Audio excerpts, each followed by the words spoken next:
तालियां केवल यीशु मसीह के लिए इकट्ठे हुए हैं। तो आइए एक बार यीशु मसीह जो हमारे बीच में है उसका तालियां बजा के स्वागत करें।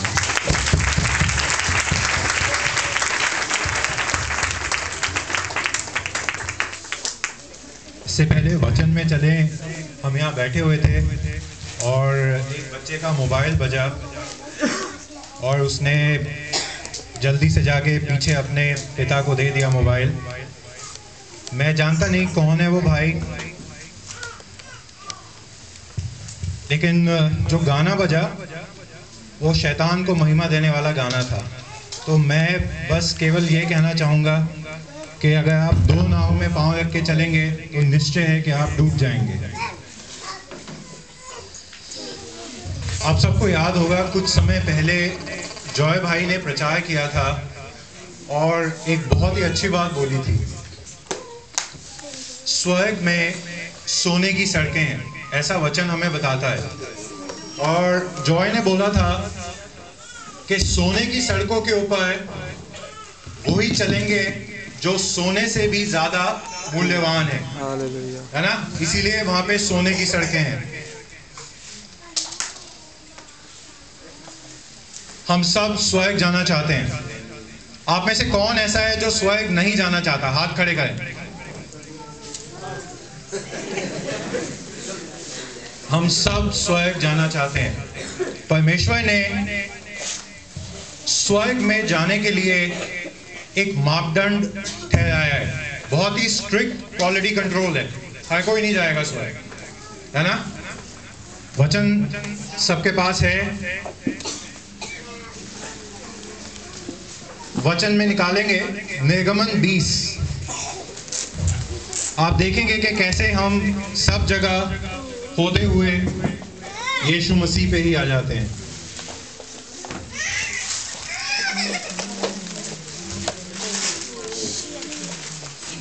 निर्गमन 20 में परमेश्वर ने सिद्ध होने के लिए, एक मनुष्य को सिद्ध होने के लिए, परफेक्ट होने के लिए और स्वर्ग में जाने के लिए क्या चीजें चाहिए, परमेश्वर क्या चाहता है कि कैसे लोग स्वर्ग में दाखिल हों, एक मापदंड दिया परमेश्वर ने, जिनको हम 10 आज्ञाओं के रूप में जानते हैं। निर्गमन 20 में मैं जल्दी से पढ़ता हूं, और जब मैं पढ़ूं तो हम सब हर आज्ञा के साथ अपने जीवन को माप के देखें कि क्या वो हमारे जीवन में है या नहीं है। मैं भी मापूंगा। 20, तू मुझे छोड़ दूसरों को ईश्वर कह के ना मानना। यहोवा को छोड़, यीशु को छोड़, दूसरों को ईश्वर कह के ना मानना।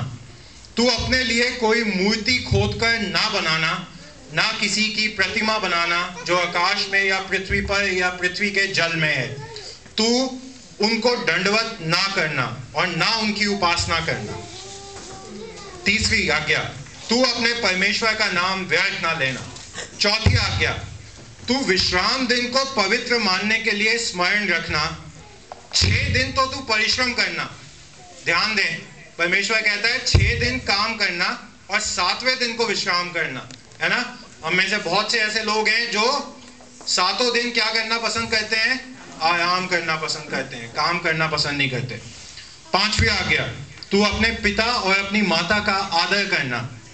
तू खून ना करना, तू व्यभिचार ना करना, तू चोरी ना करना, तू किसी के विरुद्ध झूठी साक्षी ना देना, तू किसी के घर का लालच ना करना, ना किसी की स्त्री का लालच करना और ना किसी के दास दासी या बैल गधे का या किसी वस्तु का लालच करना।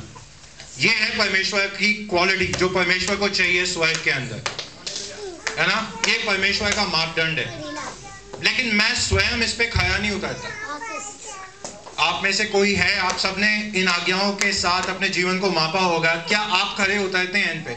कोई है जो कह सकता है कि हाँ, मैं संपूर्ण रूप से इन सभी आज्ञाओं को मानता हूं, कभी भी मुझसे भूल चूक नहीं होती?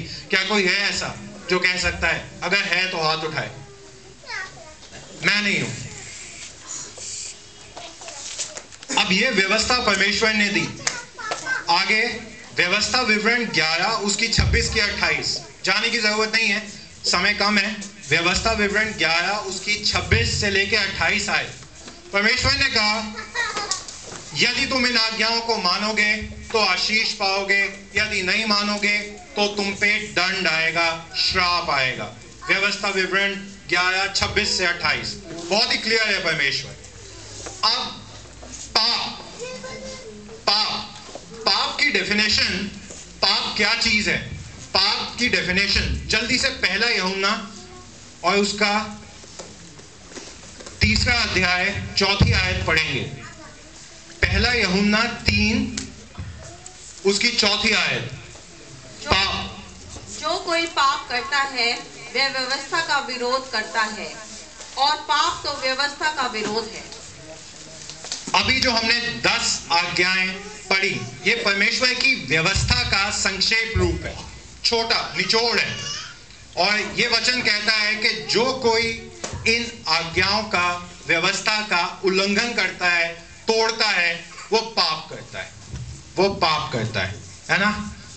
अब मत्ती 19:16 से 18 यीशु मसीह क्या कहता है? क्या यीशु मसीह भी यही कहता है?